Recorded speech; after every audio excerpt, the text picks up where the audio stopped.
Bismillahirrahmanirrahim. Bismillahirrahmanirrahim.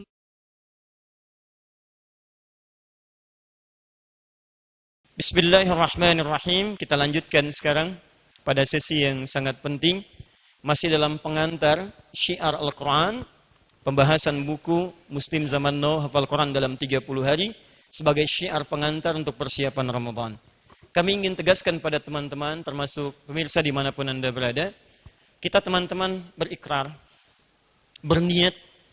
Dan kita juga yang hadir di Istiqlal pernah sampaikan di rumah Allah. Bahwa kita ingin berubah. Nah, kami ajak Anda untuk bisa mendekat kepada Al-Quran dan sunnah-sunnah Rasulullah SAW. Kita mulai dengan Al-Quran, kita pasang target tahun ini, insya Allah di bumi Indonesia akan hadir 100.000 penghafal Quran setiap tahun.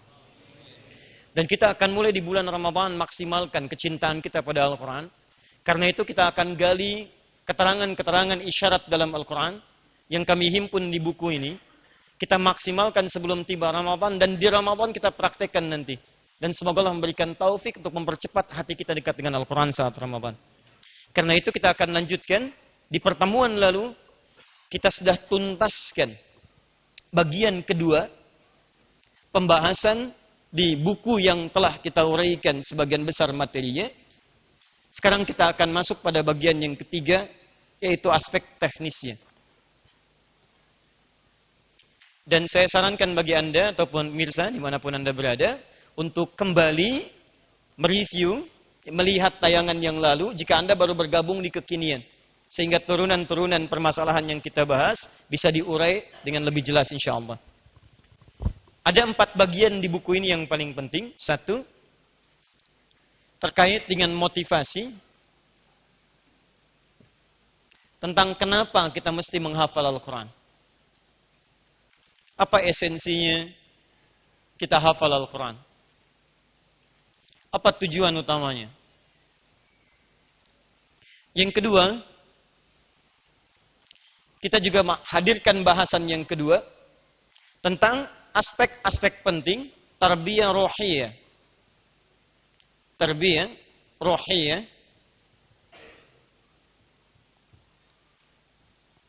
yaitu pelatihan-pelatihan kepada kondisi internal kita sebelum menghafal Al-Quran. Kita sudah bahas bagaimana hati kita disiapkan sebelum menghafal Al-Quran.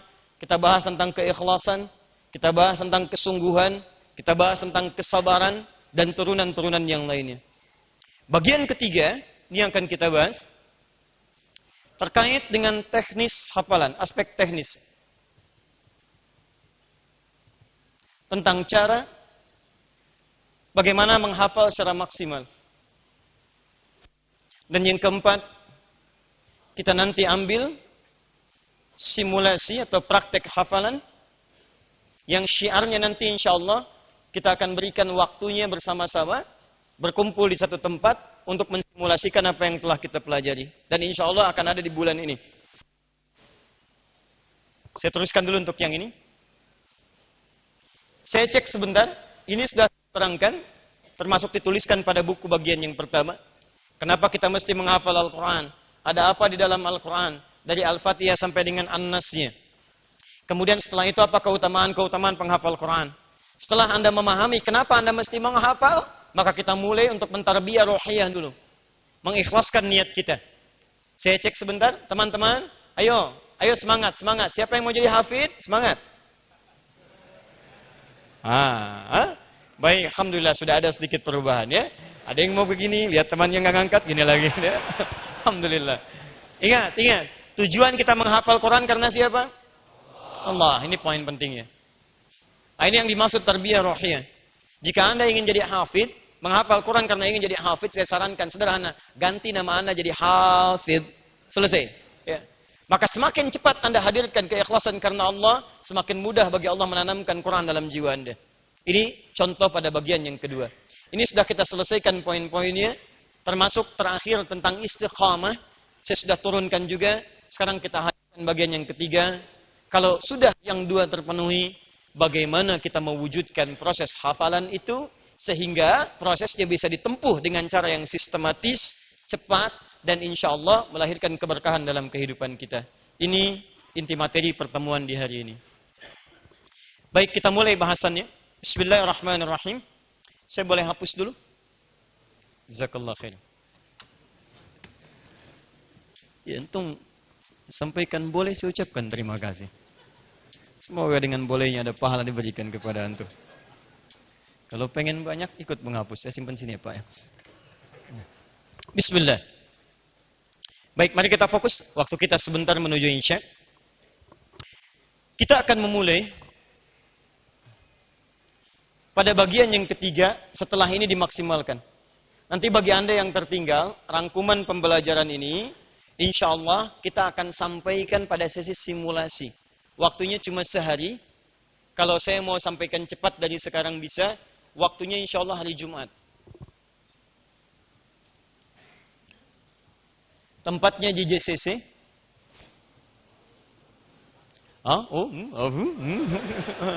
Tahan sebentar. Ingat, jangan lu dikomentari. Pelan-pelan dulu, lihat dulu. Kan tadi saya terangkan di awal.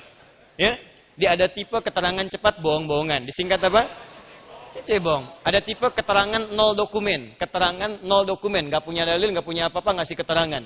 Keterangan K, nol dokumen. Nah, ini ya.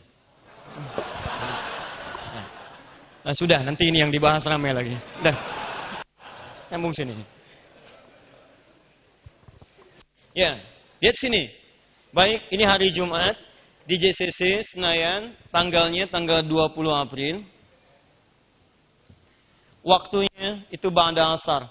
Insyaallah di panggung utama di IBF kita akan simpulkan secara cepat. Bagi yang memang belum ada waktu ke sana, Anda tersambung dengan Ahyar TV. Insyaallah disampaikan langsung dari sana. Baik, ini kita akan simpulkan dengan cepat apa yang telah kita pelajari, termasuk yang lebih kilat. Tapi simpan ini. Untuk hari ini saya berikan yang lebih detail terkait dengan pembelajaran aspek yang ketiga. Kita langsung mulai, waktu kita terbatas. 1. Bismillah. Bagaimana cara memulai hafalan? Yang kualitas hafalannya bukan sekedar hafal ketika ditanya bisa disampaikan, tapi memenuhi unsur-unsur hafalan yang dipandang sempurna oleh para ulama qiraat. Baik dari aspek hafalan kekuatan ingatannya, atau juga dari aspek makhraj ataupun tajwidnya, juga dari aspek penggunaannya dalam kehidupan. Dan ini yang paling penting. Saya pernah sampaikan pada Anda, ada orang yang bagus hafalan, bagus tajwidnya, tapi sayang hafalannya tidak menjadi pembimbing dia dalam kehidupannya. Yang paling aneh kalau ditanya, hafal ayatnya, tapi ayat itu tidak membimbing dia dalam kehidupannya. Dia hafal ayat mata, tapi ayat mata itu tidak masuk ke mata dia saat berinteraksi. Itu yang sayang. Dia hafal ayat tangan, tapi ayat itu tidak membimbing tangannya bagaimana tangan mesti digunakan. Dia hafal ayat kaki, bahkan kalau dibaca lagi ngimamin, bacaannya bagus, orang tersentuh. Cuman sayang ketika dia berjalan, itu ayat tidak membimbing kakinya. Jadi imam suara bagus ketika jalan, kakinya dipakai sombong, kan salah. Barusan baca, wala tamshi fil ardi maraha, jangan jalan dengan sombong. Orang menangis ketika sholat, tapi ketika keluar masjid dia sombong. Cuman saya yang bagus baca Quran. Masya Allah. Salah. Sama dari ujung kepala sampai ujung kaki itu bukan yang diinginkan. Karena itu ketika Quran menginginkan seseorang penghafal Quran, kalimat yang menggunakan kata zikron. Walaqad yassarnal Qur'ana lidzikri, bukan lil hifz. Allah tidak menginginkan seorang penghafal sejati hanya dari sisi hafalannya saja. Tapi bagaimana hafalan bisa digunakan dalam kehidupan. Paham? Syarat pertama, setelah ini selesai. Baik, pertama, tentukan target waktu untuk klasifikasi hafalan. Mau berapa lama Anda menghafal? Ini dulu poinnya. Pelan-pelan ya, kita mulai dari menentukan target waktu dulu. Saya sampaikan pada Anda seluruhnya bahwa hafalan yang paling standar, yang melahirkan kekuatan ingatan, kemudian penyampaian yang sempurna dari tajwid, dan bisa dijadikan sebagai bimbingan dalam kehidupan, itu rata-rata 2 tahun. Ini yang paling standar. Dari segi kematangan 3 aspek tadi. Aspek pertama, hafalan, kekuatan ingatan maksudnya. Yang kedua, sempurna dari sisi tajwidnya. Dan yang ketiga, ayat dimaksud yang telah dihafal jadi pembimbing dalam kehidupannya, jadi pedoman hidup. Waktu paling standar yang dibutuhkan untuk menggabungkan tiga hal ini, kalau dimulai dari nol sifatnya, maka dia butuh kurang lebih waktu 2 tahun. Fokus sampai sini. Nah, sekarang perhatikan, dalam 2 tahun ini seperti apa formulasinya? Saya boleh hapus yang ini? Bismillah. Baik, teman-teman fokus ini. Masih ingat yang saya pernah terangkan di awal-awal jumpa kita? Mushaf itu pada umumnya ada berapa halaman? Ya? 604 halaman. Lihat sini, 604 halaman. Bismillah. Samsul. 6 apa? An-Naba? Alam naj'alil arda mihada. 0? Enggak ada. Bismillahirrahmanirrahim. 4? Kalla saya'lamun. Masya Allah. Jazakallah khair. Tayyib. Ayat ke-40 apa? Ayat ke-40? Belum. Ayat ke-4? Kalla saya'lamun. Ayat 41? Tidak ada ya. Baik. Baik. Mushaf ada 604 halaman. Sekarang perhatikan baik-baik. Kalau kita terapkan dalam tempo 2 tahun tadi, dengan rata-rata standar kekuatan ingatan seseorang, paling standar saja, kita ambil 1 hari 1 halaman. Misal, 1 hari, ini yang paling standar, dan telah diuji. 1 hari 1 halaman. Fokus ya. Baik, kalau saya ambil 30 hari, berarti berapa halaman? 30 halaman. 30 hari itu berapa bulan? Baik, 30 hari sama dengan 1 bulan. Ambil rata-ratanya. Baik, kalau saya ambil misalnya 10 bulan. 10 bulan. 1 bulan sama dengan 30 halaman. 10 bulan, berapa halaman? 300 halaman. Baik, 300 halaman. Perhatikan cara menghitungnya, saya ulang kembali. 1 hari, 1 halaman. Ini paling standar. 30 hari berarti 30 halaman. 1 hari sama dengan 1 bulan. Berarti 1 bulan sama dengan 30 halaman. Kalau saya ambil 10 bulan kalikan 30, 300 halaman. Kita butuh 604 halaman. Baik, 300, ini 600. 4, paling gampang, kalikan 2 saja. 300 kali 2 berapa? 600 halaman. Taib, 600 halaman. 10 kali 2? Baik, 20 bulan. Berarti, kita membutuhkan waktu 20 bulan untuk mendapatkan 600 halaman. Mushaf seluruhnya 604 halaman. Kita sudah punya 600 halaman. Kurang berapa halaman? 4 halaman. 20 bulan plus 4 hari. Taib. 1 tahun, turunkan ke sini, sama dengan berapa bulan? 12 bulan. Baik. 12 bulan. Artinya 20 dikurangi 12 berapa? 8, 12 bulan. Setahun plus 8 bulan. 8 bulan. Ini saya genapkan. 12 bulan sama dengan 1 tahun. Berarti kita memerlukan waktu 1 tahun, 8 bulan plus 4 hari. 1 tahun, 12 bulan. 2 tahun berapa bulan? 24 bulan. Saya punya 20 bulan, 4 hari. Berarti kalau 24 bulan kurangi 20 bulan 4 hari, saya punya sisanya 3 bulan 26 hari. Naikkan ke sini. 3 bulan 26 hari. Perhatikan baik-baik. Ada hafalan, kekuatan ingatan, ada tajwid, ada pedoman hidup yang harus digali. Nah, dasar kekuatan seseorang secara standar, paling standar, itu ketika diuji rata-rata sehari itu bisa maksimal 1 halaman. Paling standar. Paling standar. Jadi kalau Anda ingin tes siapapun, dimaksimalkan dalam sehari, 1 halaman dia bisa selesaikan. Bahkan hebatnya ketika diulang itu bisa cepat. Ini sekian, nomor sekian, halaman sekian, ini sekian. Itu bisa cepat dalam sehari. Kalau nanti digunakan dengan cara yang benar, nanti saya teruskan. Tapi poinnya adalah, kalau kita ingin dapatkan dari nol sama sekali kita mulai, maka berapa waktu maksimal yang kita perlukan? kurang lebih 2 tahun yang paling standar. Untuk 3 capaian ini. Pembagiannya seperti tadi, 1 tahun dan 4 hari untuk menyelesaikan total hafalan kita, 3 bulan plus 26 hari untuk menyempurnakan sifat-sifat tajwid, mengecek kekuatan hafalan, plus menggali makna-makna yang telah kita temukan dalam proses hafalan sebelumnya. Jadi, kalau Anda tanyakan para penghafal Quran, atau para pengajar hafalan Quran, itu rata-rata umumnya akan menemukan jangka waktu 2 tahun untuk waktu yang paling standar menghasilkan 3 dasar. Paham sampai sini? Nah, sekarang persoalannya, kita ingin jadikan 2 tahun ini dalam 30 hari. Jangan ketawa dulu, ingat ya. Keterangan kosong tanpa dalil. Fokus, ini saya mau jadikan 30 hari. Ini persoalannya. Awas hati-hati. Saat saya bicara 2 tahun, saya bilang dari 0. 0 itu artinya, mohon maaf, tidak ada interaksi yang sering sebelumnya dengan Al-Quran. 0 itu artinya, ingin baru memulai untuk menghafal. 0 itu artinya, ada kekuatan tajwid yang belum maksimal didapatkan di situ. Maka Anda butuhkan 2 tahun, bisa Anda maksimalkan. Coba Anda lihat baik-baik teman-teman sekalian, cek. Di mana di muka bumi ini, penghafal Quran yang tidak mendapatkan kemuliaan dari Allah Subhanahu wa Ta'ala. Anda TK berapa tahun? 2 tahun. SD berapa tahun? 6 tahun. SMP 3 tahun. SMA 3 tahun. Di kampus 4 tahun. Sudah berapa tahun? 2 tambah 6, 8. 8 tambah 4, 8 tambah 3, 11. 11 tambah 3, 14. 14 tambah 4, 18. Kalau S2 tambah 2, 20.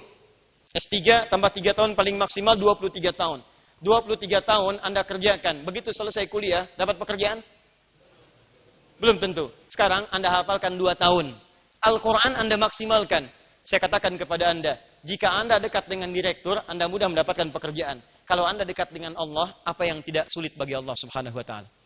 Apa yang tidak mudah, ulangi, bagi Allah Subhanahu wa Ta'ala? Apa yang tidak susah bagi Allah Subhanahu wa Ta'ala? Tidak ada yang susah, semuanya mudah bagi Allah. Salah kalau Anda katakan ini tidak mudah bagi Allah. Keliru. Yang ada bagi Allah, semuanya akan terlangsung mudah diberikan kepada Anda.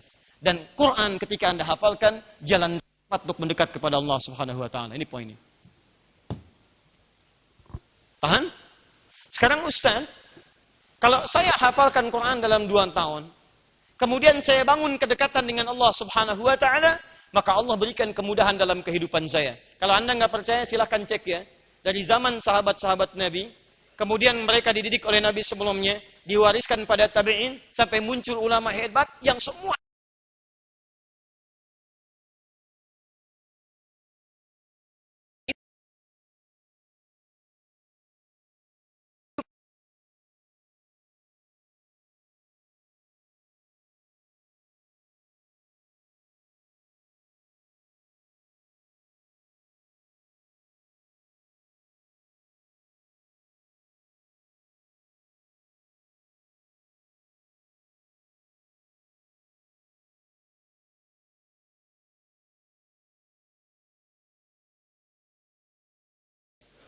hafalan Quran maksudnya?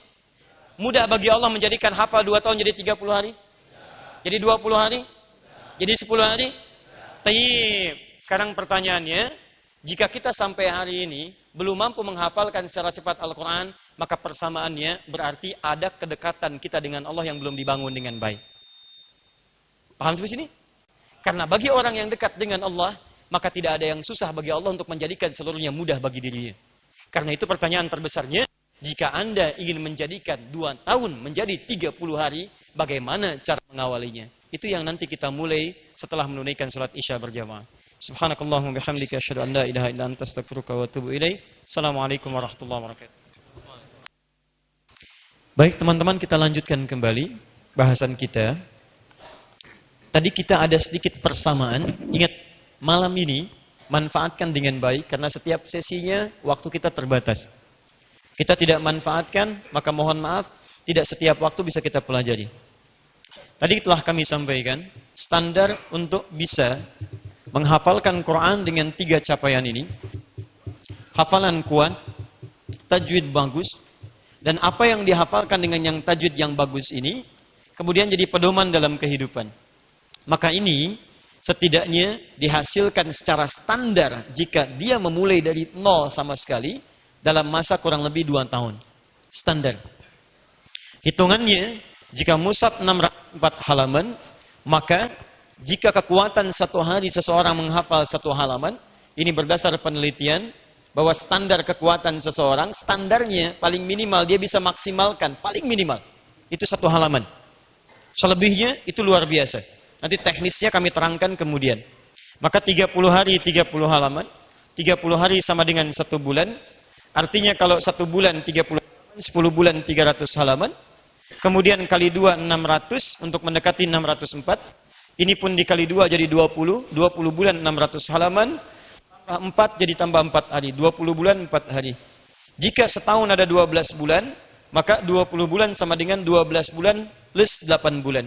Ditambah 4 hari, 12 bulan, 8 bulan, 4 hari. Jika target kita 2 tahun sama dengan 24 bulan. 24 bulan dikurangi 12 bulan, 8 bulan, 4 hari, jatuhlah sisa 3 bulan, 26 hari. Maka ini digunakan untuk menyempurnakan hafalan, pemahaman, plus dengan kalimat-kalimat yang dinilai dengan hukum tajwid yang sempurna. Jelas sampai sini? Nah, sekarang turunan keduanya, awas hati-hati, di sini nanti ada premis-premis. Kalau ada ilmu mantik itu, ada pernyataan-pernyataan yang dengan itu muncul hukum baru. Perhatikan ke sini. Orang yang hafal Al-Quran, maka disebut oleh Al-Quran, salah satu isyaratnya, Al-Quran ini adalah jembatan untuk mendekat kepada Allah. Di antara cara cepat mendekat kepada Allah.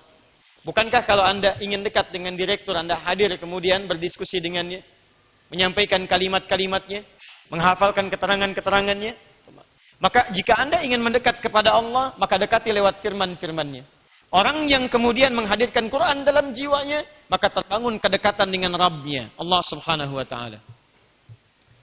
Hukum mengatakan bahwa orang yang dekat dengan Allah Subhanahu wa Ta'ala, maka dia akan mendapatkan segala kemudahan dalam hidupnya. Mudah. Perhatikan persamaan ketiganya. Hafal Al-Quran, dekat dengan Allah. Persamaan selanjutnya, dekat dengan Allah, mudah segala kehidupannya. Anda jangan bandingkan dengan makhluk. Laisa kamitslihi syai'. Dekat dengan manusia saja, hidup kita mudah. Apalagi dekat dengan Allah. Apa yang sulit bagi Allah? Tidak ada. Semuanya mudah. Karena itu, tadi sempat saya bikin pernyataan. Ada orang mengejar urusan dunia sampai berpuluh-puluh tahun. Sekolah, sekian. 23 tahun sampai S3. Belum tentu mendapatkan dunia yang mungkin bisa ingin dia raih. Baik ya, ini orang mendekat kepada Al-Quran. Dekat dengan Allah 2 tahun. Apa yang tidak sulit bagi Allah Subhanahu wa Ta'ala? Semuanya mudah. Ya, semuanya mudah. Baik, dalam konteks ini teman-teman sekalian, kembalikan kepada pengertian tadi. Awas, jangan salah menilai. Apalagi hafal Quran dan sekolahnya bagus. Jangan salah menyimpulkan, karena dulu pernah ada yang menyimpulkan keliru. Disimpulkan, begitu nggak usah sekolah, ngafalin Quran aja. Tiba-tiba ingin mundur dari sekolahnya, itu tidak dianjurkan. Karena zaman dulu pun ulama kita sekolah. Sahabat-sahabat sekolah dengan Nabi, ada madrasah Nabi. Masjid Nabi, Masjid Nabawi. Yang sekarang ada karpetnya warna merah itu. Di atasnya manik-manik lampu-lampu, itu sebelah kirinya dekat Raudhah. Kalau dari Raudhah kan, kalau dari sini sebelah kirinya. Itu disebut dengan daerah Ahlus Suffah. Itu salah satunya adalah tempat menampung orang-orang yang ingin belajar dari Nabi sallallahu alaihi wasallam. Ada orang yang ingin dapat makanan, ada orang yang ingin dapat tiduran, tapi tidak sedikit di antara mereka pelajar-pelajar yang mendapatkan beasiswa dari Nabi sallallahu alaihi wasallam. Dari makannya, dari keadaannya, dari pengajarannya Nabi sallallahu alaihi wasallam. Karena itu jangan pisahkan kedekatan kita dengan Allah lewat Al-Quran dengan aktivitas harian kita. Anda silahkan jadi diplomat, boleh. Jadi birokrat, boleh. Jadi dosen, boleh. Dosen yang hafal Quran, birokrat yang hafal Quran, tentara yang hafal Quran, dan contohnya sudah banyak dalam kehidupan terdahulu. Jelas sampai sini?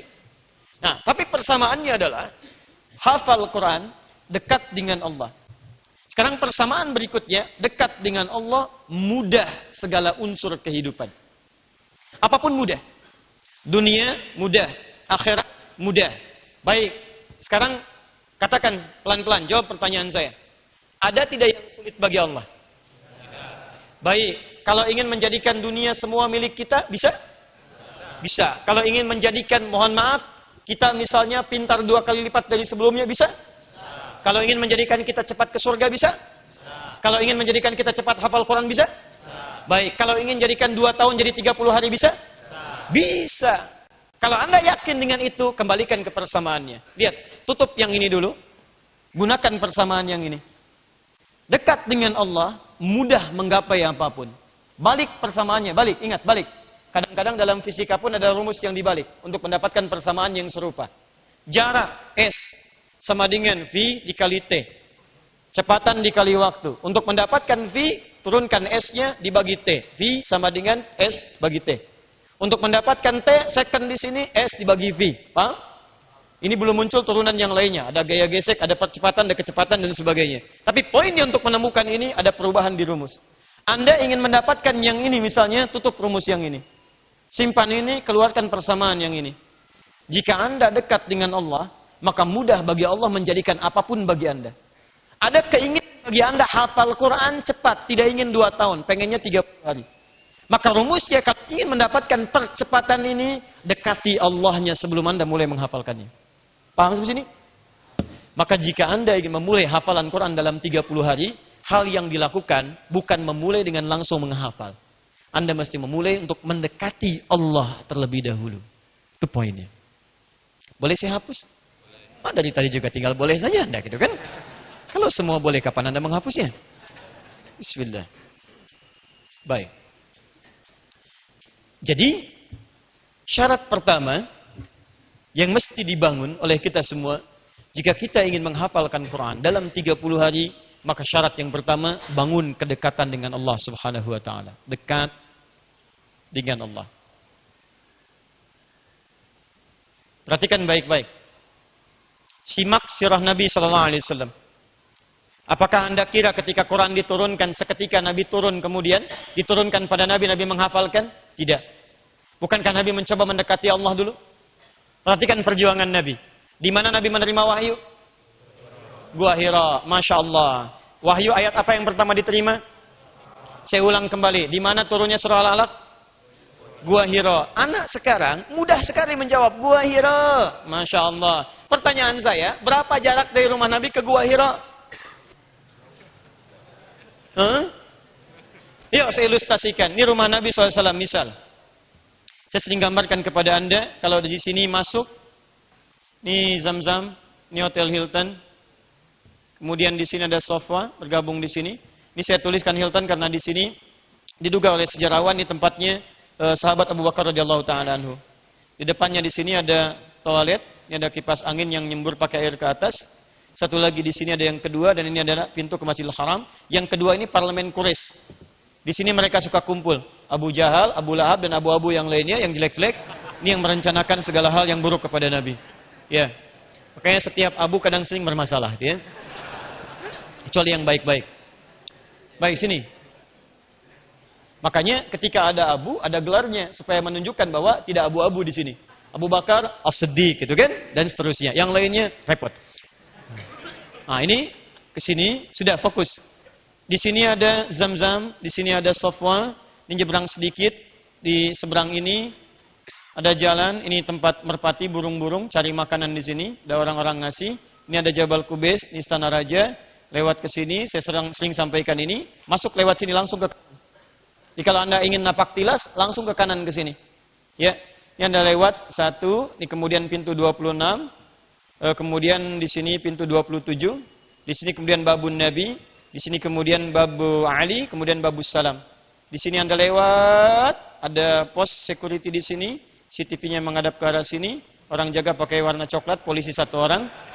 Lewat sini, ini ada kipas angin, sekitar 35 kipas angin sampai di sini. Kemudian di sini Anda langsung belok ke arah sini. Ya, kalau ke sebelah sini babus Salam, turun ke sini Anda berharap ke sebelah sini. Kurang lebih dari sini sampai ke tempat Nabi SAW dilahirkan, atau rumah Nabi SAW di sebelah sini, itu kurang lebih dari ujung sini ke sini ada kisaran 200 meter. Paling jauh, jalan. Sampingnya ada tempat ngambil air Zam-Zam yang pakai keran. Jadi kalau Anda ingin ngambil yang pakai kompan, pakai jerigen, datangnya ke sini. Kalau di keran luar itu kelamaan. Datang ke sini, ambil kembali. Ini tempat Nabi dilahirkan. Tapi bukankah Nabi setelah itu berumah tangga dengan Sayyidah Khadijah? Dan tinggalnya di kediaman Sayyidah Khadijah. Di mana rumahnya? Anda tarik ke sebelah sini lurus lagi, paling gampang keluar pintu Marwah. Di sini sekarang di sini ada toilet, sebelah sini ada bukit-bukit. Nah, ini di sini tempat rumahnya Sayyidah Khadijah. Baik ya? Dari sini tarik kemudian sampai ke Bukit Cahaya, Jabal Nur, tempat turunnya wahyu. Yang di gunung itu ada Gua Hira di atasnya. Tarik dari sini ke sana berapa jaraknya? 5-7 kilo. 5-7 kilo. Kenapa ada kalimat 5-7 kilo? Tinggal diukur aja, naiknya lewat bukit atau lewat lurus. Kalau lewat bukit, dihitung bukitnya naik begini. Kalau lurus, tinggal ngambil lurusnya. Maka kurang lebih diambil jarak ke sini 5-7 kilo. 5-7 kilo ini ke bawahnya aja, sampai bawah. Dari bawah ke atas 700 meter. Karena saya sempat naik ke atas. Sempat naik saya. Saya lukiskan begini, kurang lebih. Mohon maaf saya tidak pandai menggambar sesuatu ya, jadi ilustrasi saja. Anda sampai ke bawah sini, Anda naik lagi ke atas sini. Dari bawah sini ke atas kurang lebih 700 meter. Begitu Anda naik, jangan dikira naiknya mudah. Sekarang gampang, ada tangga, bahkan ada yang sampai ke sini mobilnya. Dari sini tinggal jalan ke atas. Tapi Anda ke sini lagi, kadang-kadang ada tangga, susunan, naik, sampingnya kanan kiri, kadang-kadang ada binatang yang kadang mengikuti Anda. Kera. Datang. Kalau Anda bawa makanan, dia akan ambil. Kadang-kadang diikuti. Anda bisa bayangkan, zaman kekinian, masih ada binatang mengikuti bagaimana keadaan zaman Nabi SAW. Begitu naik ke atas, sampai di puncak ini bukan di sini guanya. Tapi turun sedikit lagi ke sini, baru di balik ini ada gua di sini. Saya pernah naik ke sini, sampai di sini, dan di situ saya temukan kenapa ini jadi pilihan, Masya Allah. Ternyata salah satunya, itu tempat yang paling ideal. Karena susunan batu di Gua Hira, itu langsung menghadap ke arah Ka'bah, ke tempatnya Nabi SAW. Jadi kalau Anda lihat susunan batunya begini seperti teropong. Ya, menghadapnya ke arah Ka'bah. Ya. Saya naik ke sana, saya lihat dari atas, ternyata Masya Allah, menuju ke sini, itu kurang lebih ada 5 bukit yang dilewati dulu. Saya mau gambarkan kepada Anda, seorang Nabi saja, Rasul, dijamin masuk surga, dijaga dari kesalahan, tingkat surga paling tinggi, dimuliakan dalam Al-Quran, masih ingin mendekati Allah dan dengan perjuangan yang tidak biasa. Naik bukit, kadang naik, kadang turun, kadang ada badai, kadang turun dulu, kadang ada gangguan, tapi tidak membuat beliau putus asa untuk mendekat kepada Allah Subhanahu wa taala. Antum siapa? Nabi bukan, Rasul bukan. Tidak ada ayat menjamin surganya Anda. Tidak bebas dari kesalahan. Dan tantangannya sederhana. Anda tidak harus naik bukit lagi. Mushafnya sudah ada. Qurannya 30 juz. Bisa pakai murattal. Bisa pakai MP3. Guru di mana-mana. Mushafnya macam-macam. Dari mushaf Khadijah, mushaf Aisyah, mushaf panjang, mushaf pendek, mushaf 18 baris, mushaf 20 baris, mushaf 24 baris. Kalau semua perangkat dikumpulkan pada Anda, belum mampu menggerakkan Anda mendekat kepada Allah, Anda butuh perangkat apa lagi? Coba dicek dulu. Barangkali selama ini bukan Qurannya yang susah, kitanya yang susah. Bukan Allahnya nggak dekat, kitanya yang menjauh. Diwajar kalau hidup kita itu tidak mudah, karena persamaannya kalau Anda ingin mudah, dekati Allahnya. Jadi kalau hidup Anda susah, bukan Anda kurang hebat, bukan kurang kaya, Anda kurang dekat dengan Allah, itu poinnya.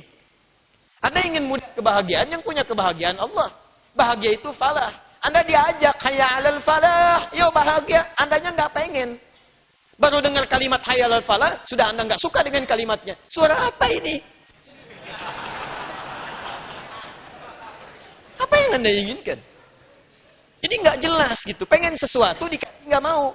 Makanya kata Nabi, manusia itu aneh. Semuanya umatku akan masuk surga kata Nabi, kecuali yang nggak pengen. Jadi kalau nggak masuk surga, bukan Allah nggak ngasih, dianya nggak pengen. Itu masalahnya. Jelas ya? Nah, jadi kalau kita kembalikan ke sini, kalau Anda ingin mendapatkan hafalan yang cepat, dimudahkan, tidak ada yang sulit bagi Allah, maka cara pertama dekati dulu Allahnya. Seperti Nabi pernah mendekati Allah Subhanahu wa taala. Nah, bagaimana kemudian cara mendekati Allah itu? Caranya diatur dengan jalan-jalan yang luas. Besok saya terangkan untuk akhwat dalam sesi yang di Bandung, di Bandung kita sampaikan, tapi cara yang paling cepat secara singkat lewat ibadah. Ibadah disebut dengan turunannya disebut dengan syariat. Syariat itu dari kata syara'a. Syara'ah seakar dengan kata syari. Syari itu artinya jalan. Anda mau ke sini, mesti ada jalan. Kalau nggak ada jalan, bagaimana sampai di sini? Anda mendekat kepada Allah, mesti ada jalan. Jalannya disebut dengan syariat. Jalan manusia disebut dengan syari'. Unwani fi BSD. Syari Tambun. Saya asalnya dari BSD. Jalan Tambun. Aina BSD? Bekasi sonoan dikit. Ya. Syari. Jalannya jalan Tambun. Di Koryati Kampung Cerewet, di Kampung Cerewet, ada. Di Tambun tuh Kampung Cerewet, Kampung Siluman, lengkap semua. Nah ini. Betul. Saya nggak ngarang. Pertama saya ke Tambun, dakwah saya di Kampung Siluman. Betul, serius saya. Anda yang belum pernah main ke sana. Oh, luar biasa. Nah ini, jalan hukum manusia disebut syariah. Jalan menuju Allah disebut syariat. Syariah. Syara'a lakum minad din. Syara'a lakum minad din. Din, ingin dekat kepada din, Islam, mendekat kepada Allah. Syara'a lakum. Kami belikan jalan. Jalannya disebut dengan syariat. Syariat. Di syariat itu asalnya jalan menuju Allah subhanahu wa ta'ala. Wujudnya apa? Ibadah. Salat itu syariat. Zakat itu syariat. Infak itu syariat. Tilawah itu syariat. Jikalau orang Islam ngaku masuk Islam, maka pasti akan menerapkan syariat Islam. Mustahil ada orang Islam tidak mengerjakan syariat Islam. Karena syariat itu artinya ibadah. Salat itu ibadah. Orang yang menolak syariat Islam artinya menolak untuk ibadah.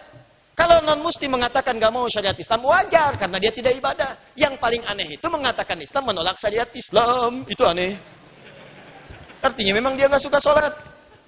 Atau tidak paham dengan ketentuan agama. Ya. Makanya orang tua kita bijak. Orang tua kita itu luar biasa. Pendiri negeri ini, para orang tua kita dulu gak pernah maksa orang lain. Makanya ketika mengusulkan dengan menunaikan syariat Islam itu bagi para pemeluknya. Pemeluknya. Karena memang pasti pemeluk Islam itu menunaikan syariat. Mustahil ada orang Islam gak mengerjakan syariat. Sholat itu syariat. Awas hati-hati. Zakat itu syariat. Umrah syariat. Haji syariat. Apa itu syariat? Jalan menuju Allah subhanahu wa ta'ala.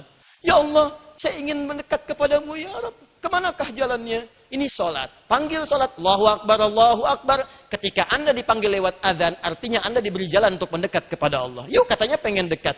Bahkan langsung dijawab, hayya 'alas shalah, ayo salat. Salat itu syariat. Kenapa saya salat ya Allah? Hayya 'alal falah. Saya berikan kebahagiaan kepadamu dalam kehidupan.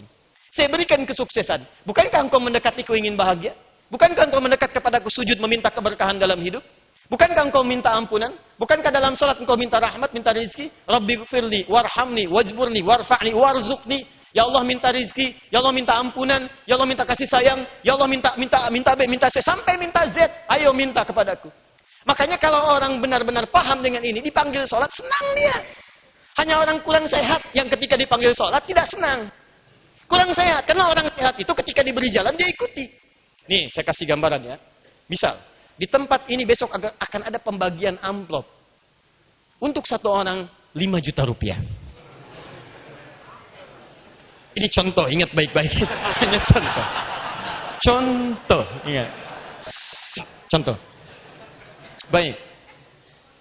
Ketika diumumkan hanya untuk 50 orang pertama. Pembagiannya pun dibatasi. Dari jam 6 pagi sampai jam 6 lewat 1 menit. Bisa. Karena spesial. Untuk hanya 50 orang. Terlambat Anda tidak mendapatkannya. Pertanyaan saya, bagi Anda yang mendengarkan informasi ini, bukankah Anda akan mencari alamat tempat ini? Bukankah Anda akan mencari jalannya? Dan hebatnya, untuk 5 juta rupiah, demi Allah saya katakan, pembagian jam 6, Anda hadir di sini jam berapa? Saya punya keyakinan 2 hari sebelumnya nginep di sini. Tungguin. Jumat jam 6, Jumat jam 6. Aduh, udah hari Rabu nih saya nih. Kira-kira, Masya Allah. Nunggu begitu pembagian, ketiduran. Ini bisa. Luar biasa. Bisa terjadi. Kita bayangkan. Kenapa dia bisa dengan cepat motivasinya kuat, bahkan hadir, bahkan nginep. Dan mencari jalan. Karena dia sadar ada kebahagiaan yang diberikan di situ. Cara pandangnya, selama ini, kebanyakan orang-orang misalnya, saya salah kalau mengatakan kebanyakan, sebagian dari orang-orang mengatakan dirinya Islam, tidak mempelajari nilai-nilai keislaman. Dan dibuat bahasan yang bias oleh sementara orang tidak bertanggung jawab. Makanya ketika dipanggil sholat, kok bisa ada orang dipanggil sholat? Malas. Anda mau dikasih dunia dan seisinya, bahkan lebih daripada itu, bisa malas. Dikasih 5 juta, dikejar-kejar. Anda mau diberikan segala ampunan, rizki dan kemudahan, malas. Dikasih 500 ribu sampai nginep. Silahkan cek. Apa yang salah gitu. Nah makanya cara pandangnya mesti diperbaiki. Jadi ketika Allah memanggil kita lewat syariat itu jalan untuk diberikan kemudahan dalam hidup. Nah sekarang orientasi kita jangan mikir yang lain-lain dulu. Saya pengen mudah Al-Quran aja. Yang lain belakangan. Siap insya Allah? Baik, saya pengen Quran saja. Malam ini saya pengen Quran. Yang lain belakangan saja. Bagaimana kemudian jalan terbaiknya? Maka teman-teman turunkan. Jika Anda, lihat dulu Musyiddin. Jika Anda menginginkan satu keinginan yang cukup besar, atau satu keinginan yang umumnya tidak tergambarkan oleh banyak orang, maka Anda mesti melakukan ibadah yang lebih dikerjakan oleh banyak orang. Bahasa singkatnya, jika Anda punya keinginan yang lebih dari biasanya, maka Anda mesti mendekati Allah lebih dari biasanya oleh orang pada umumnya. Jelas? Orang biasanya 2 tahun menghafal Quran. Anda pengen 30 hari. Maka dekati Allah lebih dari kebiasaan orang-orang yang cuma 2 tahun mendekati Allah subhanahu wa ta'ala. Maka yuk kita keluarkan yang biasa. Biasa itu standar namanya. Standar. Awas, ukuran standar itu ukuran yang membuat kita tegak dalam mengerjakan sesuatu. Standar. Makanya motor dikasih standar, tegak dia. Di bawahnya ban, di bawah standar. Kan? Atasnya bisa ada stang, bisa spion, spionnya harus standar juga, gitu kan? Kemudian ke atasnya lagi ada helm, helmnya standar juga, ya. Jadi kalau Anda menggunakan yang tidak standar, maka polisi pun bisa menilang Anda di jalan. Naikkan sini, standar. Ibadah. Baik, teruskan. Ke atas.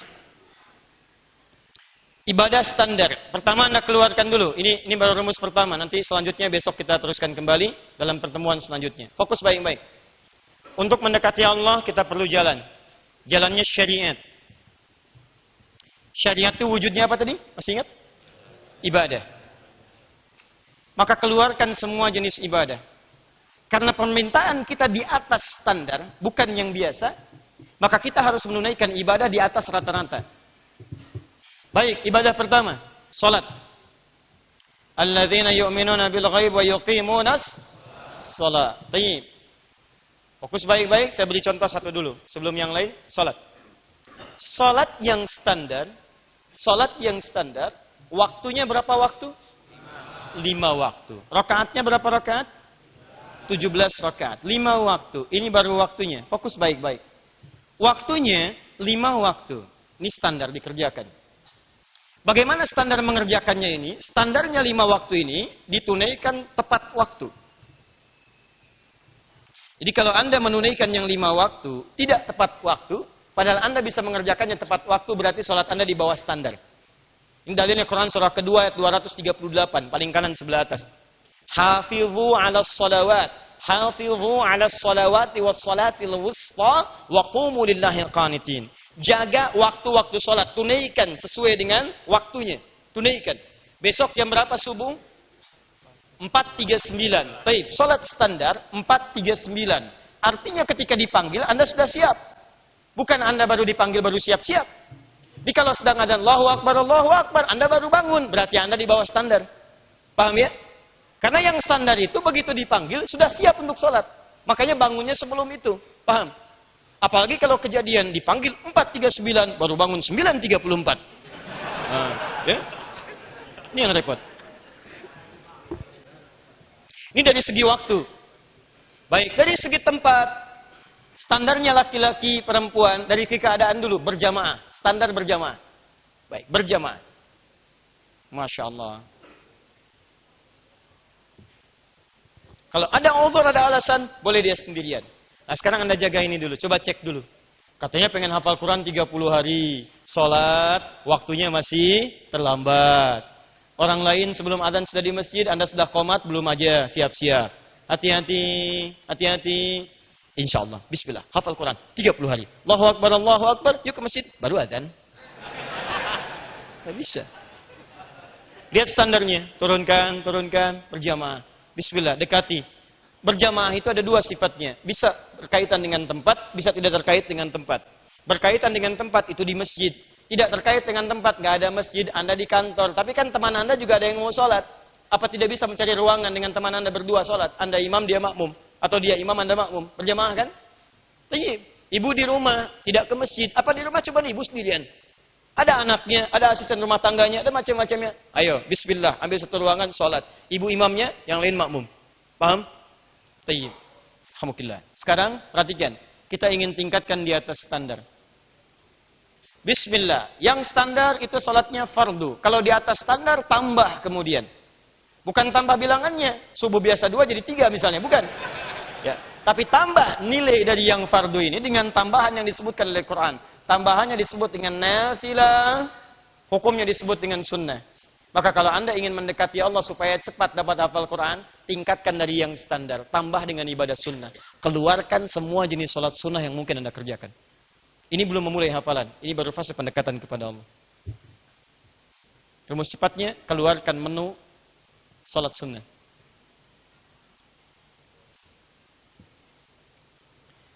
Siap insya Allah? Baik, saya kasih bocoran dulu. Ada siang, ada malam. Mulai hari ini, saya tugaskan setiap Anda. Kalau Anda yang serius, saya berdoa kepada Allah, semoga Anda dimudahkan oleh Allah Subhanahu Wa Taala. Dan bentuk keseriusannya, itu selalu ada ujian. Di Quran, kalau ada keseriusan, diuji. Apa benar serius atau tidak. Maka sekarang saya akan berikan ujian kepada Anda. Ujiannya, saya tugaskan Anda sampai dengan pekan depan. Masing-masing, tolong punya catatan, tuliskan di lembaran Anda, semua jenis sholat sunnah, dari mulai siang sampai dengan malam. Itu tugas dari saya. Dan pekan depan, Anda sudah pegang satu-satu. Saya ulang. Saya berikan tugas pada teman-teman semua, yang ingin dipercepat oleh Allah, saya doakan dengan baik, insya Allah.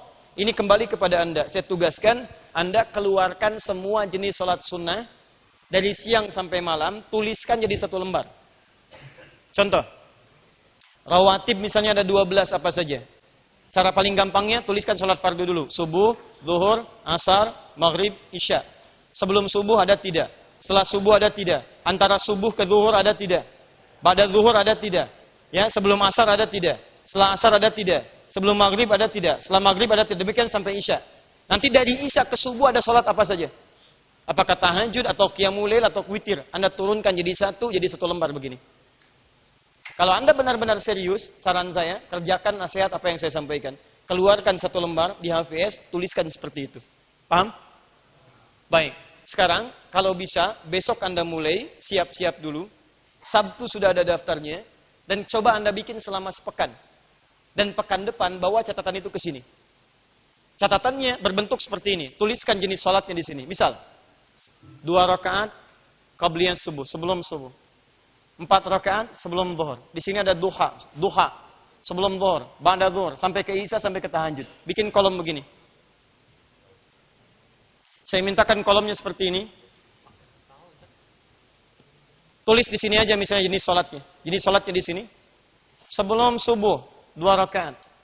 Duha, syuruk dulu. Syuruk, duha. Sebelum zuhur, ba'da zuhur. Sebelum asar, sebelum maghrib, ba'da maghrib. Sebelum isya, ba'da isya. Tahajud, atau qiyamul lail, witir. Tuliskan sampai sini. Begitu selesai, buat harinya di sini. Mulai hari Sabtu. Jumat besok siap-siap dulu. Sabtu, Ahad, Senin, Selasa, Rabu. Gini kan. Kamis. Jumat, istirahat. Senin sampai dengan Kamis. Sabtu sampai dengan Kamis. Sabtu mulai. Anda kemudian berikan checklist di sini. Kalau Anda kerjakan, checklist begini. Jelas? Kalau tidak Anda kerjakan, silang begini, berikan tanda tanya. Paham? Jelas ya? Nah, kemudian kalau bisa, sediakan kolom kecil. Masih mau hafal Quran 30 hari? Jelas ya? Teruskan lagi. Paham? Nanti kita lihat, Kamis pekan depan, berapa konsistensi Anda dalam Anda mengumpulkan semua ini. Saya berikan insya Allah kabar gembira kepada Anda. Kalau saya hidup sampai pekan depan, dan kita juga hidup, demi Allah saya katakan, Anda konsisten seperti ini, akan ada perubahan terjadi pada hidup Anda, demi Allah saya katakan. Akan ada perubahan terjadi. Kalau tidak percaya Anda silakan. Silakan. Hal pertama yang akan Anda dapatkan adalah ketenangan pada jiwa Anda. Selanjutnya, itu luar biasa. Ya, ini mulai ini. Ini baru sholat. Sudah menghafal? Belum. Kita baru mendekat. Saya mau percepat diri Anda, makanya coba Anda ikuti dengan baik. Bukankah Nabi sebelum datang ke Gua Hira, beliau konsisten sholat malam? Sholat malam, dekati Allah Subhanahu Wa Taala, terus mendekat. Apa yang terjadi? Begitu Qurannya turun, Nabi ingin cepat menghafalkan dengan kekuatannya. Tiba-tiba Allah berkehendak lain. Turun Quran surah 75 ayat 16 sampai 18. La tuharnik bihi lisanaka lita'jala bih. Inna 'alaina jam'ahu wa qur'ana. Fa idza qara'nahu fattabi' qur'ana. Muhammad, enggak usah kamu gerakan cepat-cepat lisanmu untuk cepat menghafal Quran. Biarkan kami yang menghimpun Quran dalam jiwamu. Kamu cukup ikuti bacaannya. Jadi begitu Jibril membacakan, ikuti. Sudah ada Quran dalam dirimu. Nanti akan terjadi teman-teman sekalian, begitu dibacakan pada Anda dengar murotal, tiba-tiba Anda mau menghafalkan, mudah sekali. Ikuti, sudah hafal. Ikuti, sudah hafal. Sebelumnya, 1 ayat sampai 1 jam. Sekarang, 1 ayat 1 menit. 1 juz 10 menit. Itu luar biasa. Itu terjadi. Dan yang paling hebat, ada orang nanti 1 hari bisa 20,5 halaman. 1 hari. Biasanya 1 hari, 1 halaman. Sekarang Masya Allah, 1 hari 20,5 halaman. 2 hari, Masya Allah, 41 halaman. 3 hari, 4 hari, 29,5 hari, Masya Allah, 604 halaman. 30 hari, selesai dia. Ini baru bagian yang pertama, ini amalan yang pertama, belum amalan yang selanjutnya. Nanti selain sholat, ada amalan-amalan lain. Saya berikan contoh, saya agak cepat saja ya. Misal, standar memberi dengan harta, itu zakat. Di atas standar ada infak. Makanya Anda yang punya kelebihan harta, coba titipkan bismillah infak.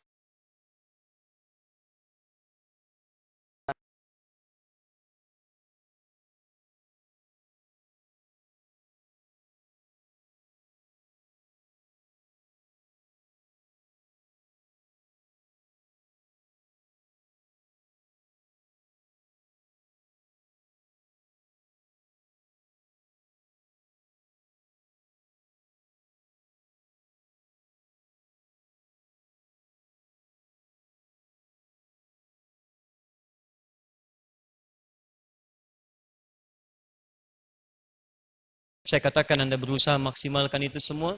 Dekati Allah dengan semua turunan ibadah. Saya ulang, 1 salat. 2 turunkan bisa dengan infak. Kalau infak tidak ada, tidak harus uang. Infak itu bisa dengan materi yang lain. Dengan pakaian, dengan makanan, sekalipun sebiji kurma, sekalipun air putih. Masya Allah dulu tuh saya senang melihat di daerah-daerah. Orang mau haji, simpan minuman. Atau bahkan bukan musim haji, simpan minuman, orang haus bisa minum di mana saja. Sekarang saya jarang temukan seperti itu. Dulu tuh ada gentong disimpan di luar. Kadang-kadang orang mau minum, tinggal ngambil saja minumannya, air, minum, indah sekali. Dulu masih kelihatan seperti itu, sekarang kayaknya agak menghilang gitu. Ayo teman-teman berbagi, Anda tidak ada menggunakan infak dengan materi, gunakan yang ketiga namanya sedekah. Sedekah itu setiap kebaikan yang mungkin kita lakukan.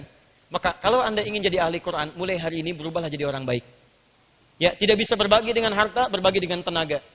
Datang ke masjid, alih-alih kita infak dengan materi kita kemudian sedekah dengan tenaga kita. Ada kotoran, ambil. Ada sampah, ambil. Ada yang kotor, bersihkan. Niatkan karena Allah Subhanahu wa taala. Tidak bisa dengan tenaga, dengan ide. Sampaikan ide-ide yang baik. Ya, Pak, pengurus masjid misalnya bagaimana kalau imamnya nanti begini-begini? Bagaimana kalau Ramadan programnya begini? Bagaimana kalau kita ada begini? Tidak ada dengan senyuman, tidak ada dengan ide, Anda berikan kebahagiaan dengan senyuman. Supaya orang bahagia merasakan kehadiran Anda dalam kehidupan. Begitu Anda tingkatkan semua nilai kebaikan karena mendekat kepada Allah, di situ akan terjadi perubahan pada hidup Anda. Nanti yang terakhir, semua fase ini diiringi dengan berusaha memperbanyak bacaan Al-Quran. Terakhir, di sholat kerjakan, infak kerjakan, sedekah kerjakan, nilai-nilai kebaikan kerjakan, dan bersamaan dengan mengerjakan ini, berusaha memperbanyak membaca Al-Quran. Dekati Quran dengan cinta. Baca. Dengarkan cara membaca, tanyakan yang susah dibaca, baca. Perbanyak bacaan. Sehingga sebelum menghafalkan, jiwa Anda sudah menyatu dengan nilai-nilai kemuliaan dalam Al-Quran. Ada kalimat yang sering didengar, ada kalimat yang sering diungkapkan. Sehingga dengan sering Anda mengucapkan dan mendengar ini, begitu Anda menghafal, ada percepatan dalam hafalan Anda. Paham? Nah, kita punya waktu sampai dengan Ramadan, kurang lebih ada 1 bulan ke depan, lebih 7 hari kurang lebih, atau lebih 5 hari. Insya Allah ada sebulan lebih sedikit untuk mempersiapkan itu semua. Saya harapkan teman-teman yang memang pengen serius, ayo siapkan dari sekarang, dekati Allah dengan segala kebaikan. Kalau Anda bisa mendekati memulai dari sekarang, saya bermohon kepada Allah, ada sesuatu terjadi di bulan Ramadan nanti. Di begitu hari pertama dimulai, Anda sudah persiapkan ini semua, bacaan sudah bagus, tajwid sudah benar, sering baca Al-Quran, maka nanti saya insya Allah akan bimbing Anda, baik secara live, ataupun nanti dalam kajian khusus, untuk kita mulai tergerak untuk menghafal Quran.